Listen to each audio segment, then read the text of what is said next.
When wondering about selling artwork, most artists stand in front of their canvas, mixing their paints, and they immediately start second guessing every palette choice, which is understandable. It feels like this hard line between, do I use bold colors that feel exciting and new, but maybe they won't sell? Or do you play it safe so you don't sit on unsold artwork? But picking colors really isn't an either-or choice. In fact, surprisingly, I landed a 3-project, $10,000 commission based on a bold painting that didn't sell for nearly a year. I've also directed global color at Nike footwear, and I've built a $250K a year stationery business where the color strategy was the difference between standing out and blending in. So I've seen exactly what works when it comes to choosing colors that sell well at every level and price range imaginable, and all sorts of different scales. But before I figured this out, colors did not come naturally to me. In fact, I was so terrified of color, I completely avoided it and pretty much just worked in black and white. In fact, I avoided it until I started working at Nike, where it was really sink or swim. Through that experience, I realized what most artists completely get wrong about color is they think they need to change their authentic colors to be more broadly appealing, or they think color really isn't that important, not realizing it actually can repel you as an artist and the collector. And they think that they need to be an expert color mixer to really get it right, but they don't. In this video, I'm going to share what I learned from my bold work that didn't sell quickly, but did bring in multiple commissions, and when safe colors completely backfired on me. Because color really isn't an either-or choice. It's about purpose, nuance, context, and who's actually seeing it. So when we're second guessing, we're kind of at this fork in the road and we think, should we use bold or should we play it safe?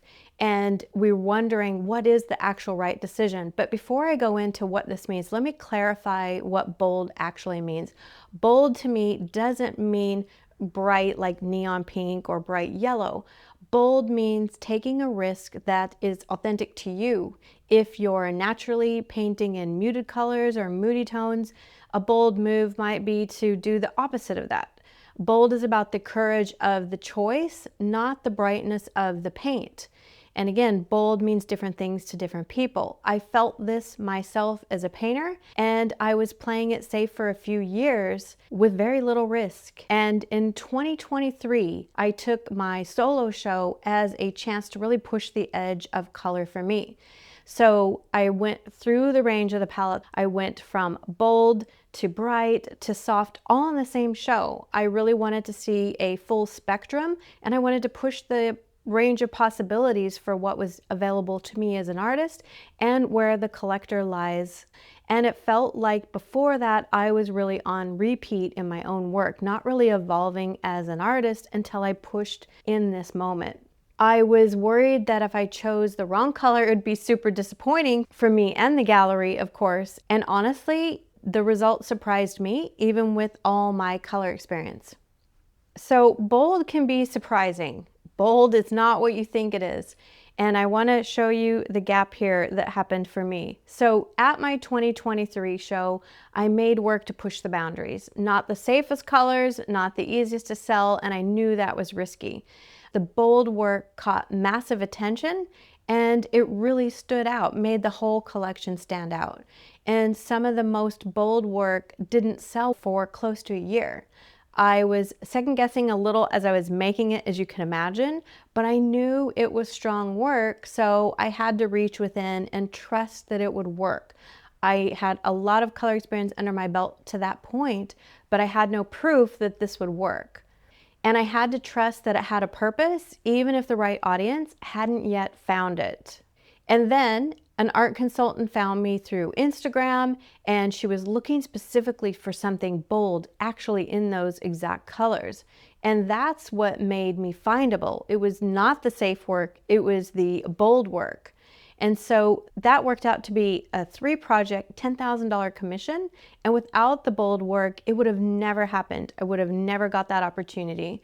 And I would have never really been able to live in a world that could see me taking risks. And so what looked like something wasn't happening, it actually was, but on the timeline, it just looked different than what my solo show provided for me. So I also saw this pattern repeat through my sculptural work for the same show, a risky color, which I knew would be a huge risk. It didn't sell quickly, but I showed it to a client who was already commissioning me for another project for something else, and he wanted to make a second commission based on that bold painting that I had already achieved, and it was a perfect fit for what he was looking for. So bold didn't sell first, but it built something I couldn't access in another way. I think a lot of artists think if it doesn't sell immediately, I need to stop taking risks. And the gap between didn't sell immediately and built my business anyway is what most artists never wait long enough to see. It does take some time sometimes. Now you might be thinking, I have bills to pay, Michelle. I can't afford to sit on my art for a year. I get that, and you don't have to. But I want you to think of your bold, risky work as a beacon that grabs attention, that attracts those high-paying commissions, that actually makes a statement about who you are as an artist. So its goal is a little bit different. And just like in my stationery business, the bold colors pulled people in, but the softer, quieter works were actually the steady sellers that paid the bills. But I will tell you, safe colors don't always work. Now I want to share with you times where I've seen safe backfire, and it's very real in all industries. And so here's the same side of the other coin, because safe isn't always the answer either. I learned this early on at Nike. There was a statement shoe that was designed to turn heads. It was designed to make a statement. And a marketing guy insisted applying a basic go-to color combo that he was sure was like the perfect combo. It felt safe, familiar, but guess what? It did not work on a really amazing shoe. And the market told us immediately it was not the kind of color that belonged on that shoe, not a statement shoe. It belonged over here, which was more of a basic trainer. It really did not have a purpose over here. So this is where I think you can apply safe colors as a theory that works for everything. So in my own practice, after my bold work and feeling oversaturated by all the color that I worked on in my solo show, I kind of leaned into a peaceful color zone. And it was really, for this whole series, it was quite a contained little palette. It seemed like the right move, but as I was kind of wrapping it up, ready to show it, something felt a little off. And when I showed it all together, I knew instantly. It felt less exciting. It didn't feel that fresh. And I just didn't want to promote it. I knew something was off. I didn't feel like it really represented my strongest work, or that it represented me as an artist. It was missing pieces to it. And my audience had started to love the risks that I was taking, and when I retreated, they felt it. And although I heard nice comments about that work in that series, it really wasn't compelling for me or my audience. And eventually that series petered out. And that's where I landed on something I've never really forgotten, back from the old Nike days. And that is, if I'm bored, they are bored too. So this series is where I realized I was actually bored. I wasn't really challenged. I was playing it safe, and the audience was a little bored too. And so your own physical excitement is the literal metric, your physical excitement to what you're working on. If you're painting a piece and you don't even want to post it on Instagram or promote it, that is probably fear. You might be playing it safe. This made me dig into what is the next evolution? What could that be? Where could I live in both taking risks and being quiet? Because sometimes we do want to be quiet, so it is relevant.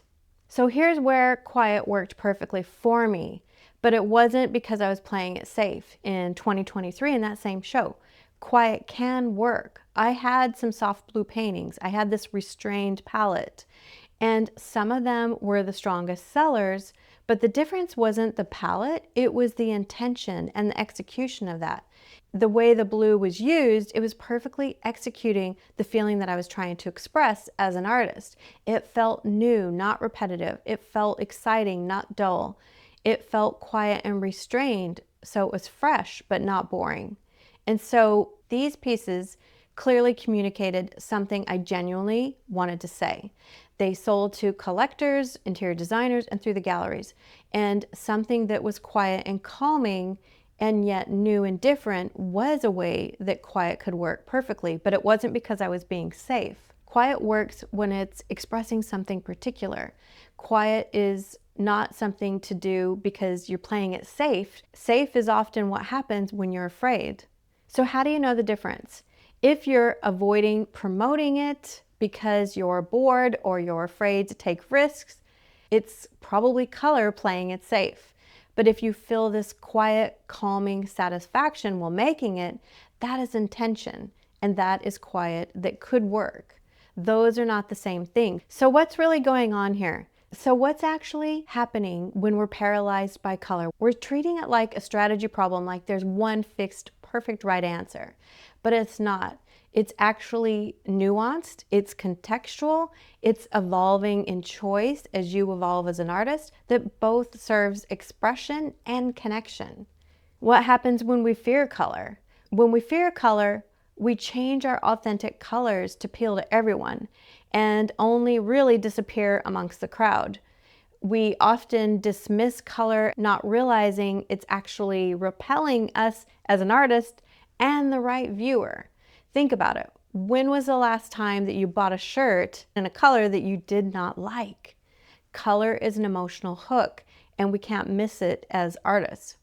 We often think that we need to be an expert in color mixing, but actually we only need to clarify our voice, not always be super advanced technical color experts. And we stay stuck in palettes that have worked for 5 years or so because evolution feels too risky, but it's necessary. And context matters beyond just your voice. The same palette that's invisible in one market is exactly what another one is looking for. So let's go into what's actually going on here. It's not the wrong color necessarily, it could be the wrong audience. My first question when artwork isn't selling is never, is this the wrong color? It is, did the right people see this? It may not be the wrong color, it just might be the wrong audience.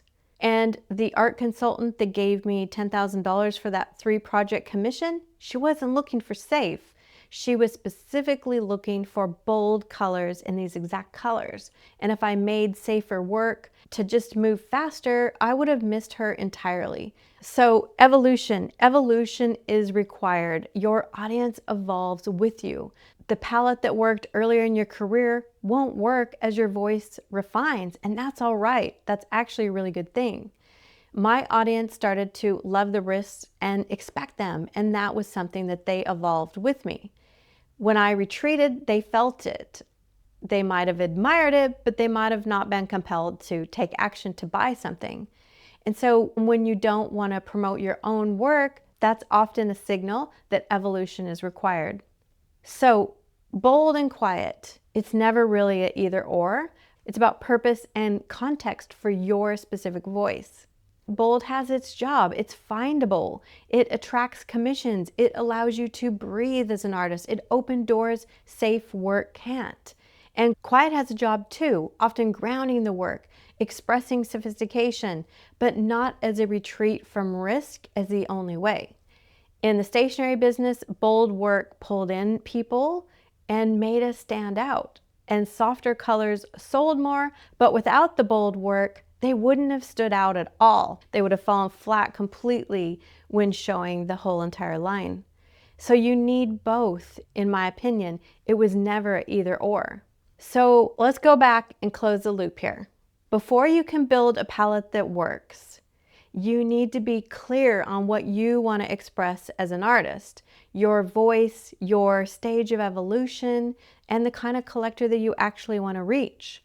Color is an emotional hook for you and for them.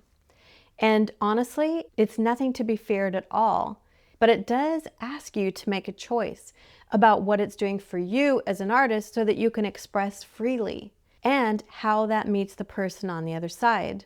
It's more impactful than most artists realize, and it can be used so powerfully. And when it's expressing all sides of your authentic voice, you're unstoppable. That's exactly why I designed the Vision Studio, to help with this, to get clear on your voice, your evolution, and your ideal audience match, because it's important for us as artists. More about that in the description. But I would love to hear from you today. Let me know in the comments, are you currently leaning into your bold, risky colors right now, or have you noticed yourself playing it safe lately? There's no wrong answer, but I would absolutely love to hear where you are in your journey. Thanks for watching, and I'll see you in the next video.